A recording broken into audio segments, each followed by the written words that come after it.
If you are in or looking to start a business partnership, there's a few things you need to know to make sure that you live a successful partnership both in and out of your business. What's up, everybody? I'm Mike Claudio, owner of WinRate Consulting and host of the Big Stud Sales Podcast. Actually, it's not the Big Stud Sales Podcast anymore. Now it's just the Big Stud Podcast. Correction. Check it out. It's new. It's innovative. It's fun. But talking about business partnerships, I actually have two. So I have, for those of you who don't know, I own EC Grading and Demo. I have a partner there. And then Ryan and I, WinRate Education, which is where the online course lives. Ryan and I are business partners on that. So I've kind of have some personal experience in this world while also helping coach many of my clients who have partnerships. And there's a few key things that I think are super important. One of the first things is make sure that when you are looking to partner with somebody that you have opposite skill sets. Whenever there's a gray area of who's doing what and who's best at what and who should be doing what, you end up finding animosity, frustration, you butt heads.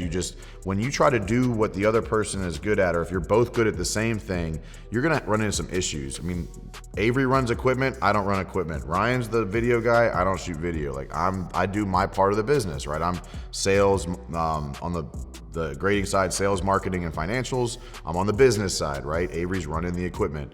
On the WinRate Education side, Ryan is the editor and distributor, like video production, video distribution is his world. I'm the on-camera guy and the subject matter expert, right, on what we teach for the remodeling industry. But that's for me. But I have clients who they look at partnering with somebody who has the same exact skill sets as them, and this turns into a problem because you're both trying to focus on the same side of the business, so that part gets overanalyzed and the other parts get underanalyzed. That can be a big problem and create some unfortunate overlap. But once you decide that you have somebody you want to partner with, getting an operating agreement in place is super important so that everybody understands what their roles and responsibilities are, what they're bringing to the table. It's almost like a will. An operating agreement is very similar to a will, like what happens if, because if everything goes perfectly, it never comes into play. But it's like when things start to go poorly or things don't work out or things don't happen the way you think they're going to, there needs to be more information on what's going to happen when that happens. Or, I'll tell you, I know some businesses right now where the partners split somewhat ugly and it doesn't turn out well at all. But then once you get all that, everything's lined out, you decide that you're the right to partner, you got a good operating agreement in place, you obviously started the business or engaged in it or bought into one. Now it's really important to understand and outline the roles and responsibilities of each person. I was working with one of my clients, they're a moving company, and basically there's three main parts to a business. And this is from the EOS system. If you've never heard of EOS, I'll just look it up, Entrepreneur's Operating System. It's a way to run, manage, and organize a business. But there's three main parts of a business. There's sales and marketing, operations, financial, and HR. Those are the three main categories in any business. So understanding who owns each of those seats is very important. When you try to have two people own one of those seats, that's when you run into big problems. So that doesn't mean one person needs to do all the work for that seat. You can delegate, outsource, bring in, partner on the efforts, but ultimately it's one person's job to manage the success of that seat or that operation within the business. You can always have collaborators. Like everybody knows that works with me knows that I use Asana, ASANA. If you don't know what that is, it's a task management, project management tool. Even in that application internally with my business, I have people who I assign a task to, but then you can have collaborators that assist in completing that task, but one person owns it to completion. You can help each other, but there is ultimately a category decision maker, a owner for each of those. If you're brand new and you don't know and it's just you and your partner and that's all you're doing is just the two of you, definitely sit down and say, what are our skill sets? What are we good at? What are you good at? What am I good at? What should we be focused on? And then build a team around you. I don't care how big or small you are, two people is not enough to run a successful business forever. Outsourcing things is part of that. Hiring is part of that. Subcontractors can be part of that. Temporary help can be part of that. All of that goes into what are we best at, and let's fill the gaps around us. Because no matter how many partners you have in a business, there's going to be parts that no one's great at. Understand that. Be objective about it. Don't make it emotional. Don't make it some, egotistical measuring contest.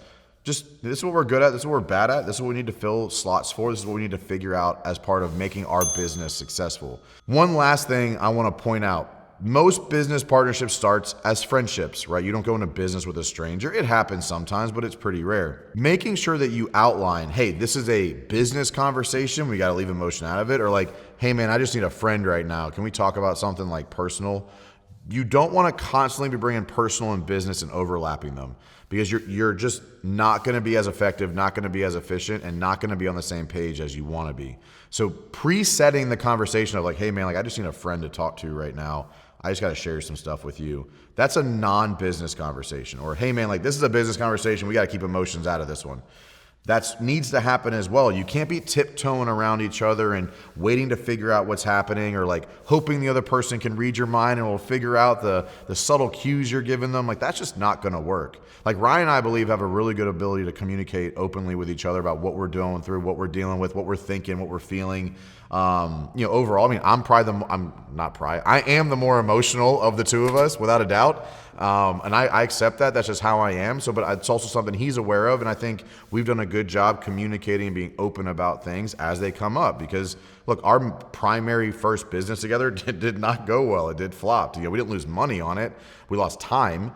But now that we have an opportunity to revamp this with the course being approved with the state of North Carolina, the GC course is huge potential, not just in North Carolina, but all states. So now we're looking at a different approach, a different business model, a different outline, a different structure to distributing it.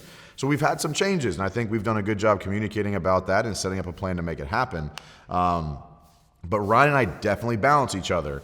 I'm spend it and make it happen, and Ryan's like, how little can we spend to make it happen? I think we balance in the middle on that. We typically lead towards his because I know I overspend, and he's been more successful in business for the long term than I have.